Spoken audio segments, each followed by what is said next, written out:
Аузубиллахи бисмиллахир-рахманир-рахим. Қадірлі, құрметті мұсылман ағайын жұрт, сіздерді келе жатқан Рамазан айымен шын жүректен құттықтаймыз. Алла тағала баршамызға ораза айында ораза ұстауға күш, жігер, қайрат, тауфиқ берсін. Және ораза айында не істеу керек, не істемеу керек, оны білу жайында осы қысқаша айта кетейін. Жалпы намаз оқымайтын адамдар ораза ұстаса бола ма деген сұрақ қойып жатыр. Негізінде бір ораза өз алдында бір құлшылық. Сондықтан Алла Тағала Құранда айтады: "Уа иманға келгендер, сіздер бұрынғыларға өздеріне парыз болғандай сендерге де ораза ұстау ораза айында парыз болды. Ораза ұстап тақуалыққа жетесіңдер." Яғни ораза бізді тақуалығымызды арттыратын керемет ұлық ай. Сондықтан намаз оқымайтын адамдарда ораза айы кірген кезде ниет етіп, Құдайдан кешірім сұрап ораза ұстаса, нұр үстіне нұр болады иншалла. Мұсылман болу әсте-әсте дейді, кәпір болу бір пәсте дейді. Осылай жаймендеп бір жылы ораза ұстаса, келесі жылы намазын үйренсе, одан кейін қажылығына барса деген сияқты, осылай жай-жай адам үйреніп кетеді иншалла. Одан кейін, құрметті бауырлар, сіздер мына нәрсені біліп жүріңіздер. Енді жалпы кейбір адамдар бұл қалай болады екен деп білгісі келіп тұратын нәрсе, бұл ораза кезде адам келетін сілекейі түкірігін жұтса, ораза бұзылмайды. Әрине толтырып жұтуға болмайды, бірақ келген сілекейді жұтса ораза бұзылмайды. Беттен сүйсе ораза бұзылмайды. Баласын, кішкентай баласын жақсы көріп иіскесе ораза бұзылмайды. Әтір сепсе ораза бұзылмайды. Душқа түссе ораза бұзылмайды. Тек су жұтып қоймау керек, тамақтан өткенін байқау керек. Яғни күн қатты ыстықтап кетсе, салқындау үшін бір шайынып алса, мәселен, ол оразаны бұзбайды.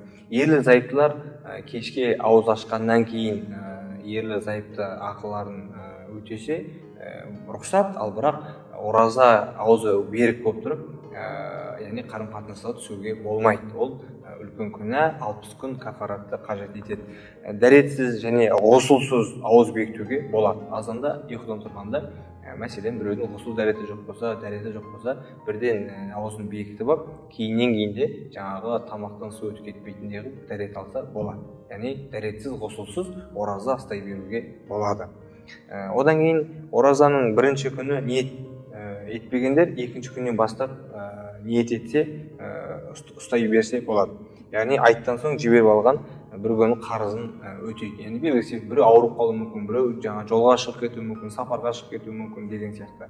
Ал сәресіге ұйықтап қалған кісі еш нәр татпастан, тамақ жеместен қайтадан сол оразасын ары қарай жалғастырып ұстай берсе болады.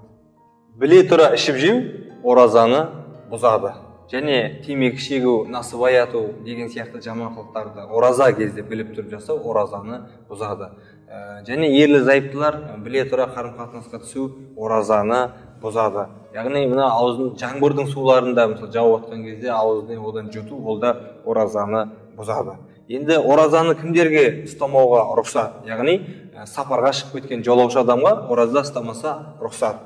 Жүктілік, яғни аяғы ауыр аналар, бала емізетін аналар ораза ұстамай-ақ қойса, яғни рұқсат етілген. Бірақ бұлар кейін оның сапардан келгеннен кейін, болмаса баласын аман-есен босанып алғаннан кейін, емізіп біткеннен кейін ол оразаның қазасын өтейді. Одан кейін ауырып қалған сырқау адамдар жазылғаннан кейін барып оразаның қазасын өтейді. Кәрілік келген кісілер қартайып, олар ораза ұстамай-ақ қойса, денсаулығына байланысты, кәрілігіне байланысты, оған да оразадан, яғни рұқсат етілген. Бірақ олар ол кісілер жағдайы жетсе, орнына фидия берсе болады. Яғни бір міскінді сәресі кешкі ауызашар тамағын құнын төлейді. Ол біздің биыл Қазақстан мұсылмандар діни басқармасының пәтуа бөлім бекіткен несі 2500 теңгеге түсті. Әр адам осылай өтейді. Яғни 30 күнге 75 000 теңге берсе, жаңағы 30 күн бойы бір міскінді тамақтандырса, мойнынан осы оразасы түседі. Одан кейін хайыз, етеккір, нифас келген әйелдер тазаланғанынша ораза, яғни ұстамайды. Сағыз шайнаса ораза бұзылады, ал бірақ енді үлкен қызметтегі жұмысқа баратын кісілер мәселен тамақтан су өтіп қалмай байқап, әрең жаңағыдай өте ұқыптылық сақтықпен тісін мисуак деген бар, сонымен тазаласа болады. Бірақ бұлай зубный паста щеткамен де жаңағыдай өте мұқият түрде байқап қолданса рұқсат деген де ғалымдардың көзқарасы бар. Жоқ, рұқсат емес, тек қана мисуакпен тісін тазалаған абзал деген ұстаздардың, ғалымдардың пікірі басым. Жаңағыдай сапарда яки ауырып қалған, болмаса жаңағы бала емізген кісілер ораза біткеннен кейін тек қана қазасын өтейді. Ал әдейі біліп тұрып ішіп жеп бұзық болған адам 60 күн ораза ұстайды. Оның кафараты шариғатта солай келістірілген. Ол ораза біткеннен кейін, айттан кейін, Алла тағала осы қаза болған, мен сапарда болған кездегі қаза болып кеткен оразаларымның қазасын өтеуге ниет еттім деп, сол кәдімгі таң атқаннан күн батқанға дейін ішіп жеуден, жыныстық қарым-қатынастан тыйылып оразасын ары қарай жалғастырады. Енді осы қасиетті Рамазан айы біткеннен кейін үлкен Шәуәл айы басталады. Кімде-кім Шәуәл айында 6 күн ораза ұстаса, 1 жыл ораза ұстағандай сауапқа ие болады дейді пайғамбарымыз Мұхаммед Мұстафа саллаллаху алейхи уассалам. Сондықтан біз осы Шәуәл айында 6 күн ораза ұстап, 1 жылдық сауапқа ие болуға жалпы мұсылмандар қатты құмармыз. Сондықтан құрметті қадірлі ағайын, 30 күн оразаны аман ұстап, 6 күн Шәуәлға да Алла тағала аман есен жеткізіп, сол оразаны ұстауға сізбен бізге Құдай тағалам нәсіп етсін. Жалпы ораза кезде той тойлауға бізде, әсіресе қазақ халқында барлығы оразадан кейін деп қалдырып жатады. Бірақ ауыз ашқаннан кейін біз ауыз ашарымыз, дастарханымыздың өзі үлкен бір той, қуаныш. Сондықтан ауыз ашқаннан кейін сондай көңілді үйдегі ағайын туыс бәрін жинап, шай ішіп, ораза кезде көңіл көтерсе де болады. Бірақ қазір енді карантиндік жағдайға байланысты көп жиналмаңдар деп жатыр Алматы, Қызыл аймақта. Сондықтан ондай нәрсені барлығы елден коронавирус кетіп, ауру сырқат тарап, жақсы заманға оралғанша бүкіл сақтық шараларды біз өте ұқыпты болуымыз керек. Сақтық шара біткеннен кейін, бәрі баяғы біз қалпына түскеннен кейін жайлап барлығын осы ата дініміздің жолы бойынша сақтықпенен әр нәрсенің өзінің шеңберінен шықпай жасаған абзал. Құрметті қадірлі көрермен бауырлар, ауыз бекітетін кезде ниетті, ауыз ашар кездегі дұғаны араб тілінде muftiyat.kz деген сайтқа кірсеңіздер жазылып тұр. Соны оқып жаттабаңыздар, солай айтқан абзал.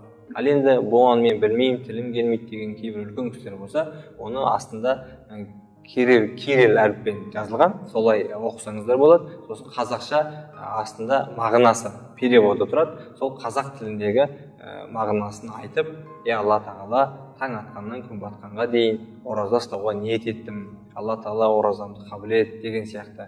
Бүгін таңнан кешке дейін ораза ұстадым. Алла тағала ұстаған оразамды қабыл ете көр, күнәмді кешіре көр деп, осылай қазақ тілінде өзіңіз Алладан не тілегіңіз келеді, сол тілектерді тілеп, солай ауыз бекітіп, солай ауыз ашып жүрсеңіздер, нұр үстіне нұр болады. Жалпы ораза кезде мұрынға, көзге дәрі тамызу негізі ауыз ашқаннан кейін тамызған абзал.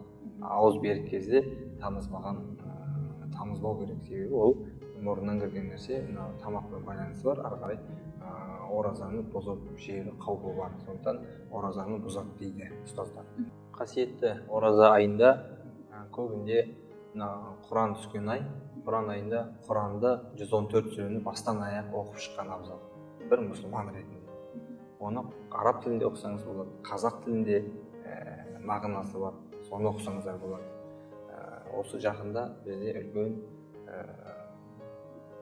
көп кітаптар аударылып жатқан, діни, қазақи құрандар көп. Сол кітаптарды оқып, одан кейін тәсбih тартып, күніге 100 мәрте Алладан кешірім сұрау, астағфирулла, субханалла, альхамдулилля, аллаху акбар, ва ла хаула ва ла қувата илля биллахил алиyyil азим деген сияқты дұғаларды күніге 1000 мәртеден айтамын. Мен пайғамбарымызға осы ораза айында 1000 мәрте салауат оқимын, Құранды бастан аяқ оқып шығамын. Мен күніге осындай 20 ракат қосымша нәпіл намаз оқимын деген сияқты осылай сәресі уақытында сәресін ішіп дұға, зікір, пікір, шүкір, кешкісін тарауих намаз, осы ораза айында бір аурудың жағдайын сұрау, біреуге дәрі алып беру, біреуге барып көмек беру, продукт алып беру, бір жаңағы инвалид, мүгедек кісілерге көмектесу, қарт кісілердің барып үйін жинап беру деген сияқты осындай сауапты істермен көп шұғылданған абзал. Құрметті, қадірлі оразаны алғашқы ұстаушы мұсылман бауырлар, сіздерге айтарымыз, осы қасиетті ай қасиеттіліктерімізді арттыратын керемет ай. Сондықтан ұйқыны қысқарту керек, көбінде құлшылықпен, тіршілікпен, пікір, зікір, шүкіршілікпен өткізгеніміз абзал. Себебі осындай бір керемет айда 1000 айдан қайырлы қадір түніміз бар, 30 күн ораза, кешкісін тарауих намаздар бар, күніге сәресіне тұрып, дұға қабыл болатын уақытта ұйқыдан тұрып дұға тілейтін кезеңдер бар. Алла Тағала бізді жақсы көреді ғой, біз жақсы көрген үшін бізге осындай керемет қасиетті ораза айын, қадір түнін, тарауих намазын, сәресі уақытын, дұғалар қабыл болатын кездерді нәсіп еткен. Осы кезде таудай күнәмен кірген мына біздер, күнәһар құлдар, Алладан көп кешірім сұрасақ, Алла Тағала біздерді кешіреді. Шәкәрім Құдайбердіұлы атамыз айтады ғой, таудан үлкен, тастан ауыр күнәм бар, Құдайым кешірем десе еш нәрсе емес дейді. Бүгін бар, ертең жоқ болар, өмірде өлім ноқталар. Бесіктен шыққан жолаушы бейітке барып тоқталар дейді. Сондықтан біз бесіктен шыққан жолаушы кетіп бара жатырмыз, қай күн тоқтайтынымызды Алла біледі. Сондықтан біз бұл дүниеден кейінгі мәңгі ой дүниемізге осы ораза айында көп сауап алып дайындалуымыз қажет.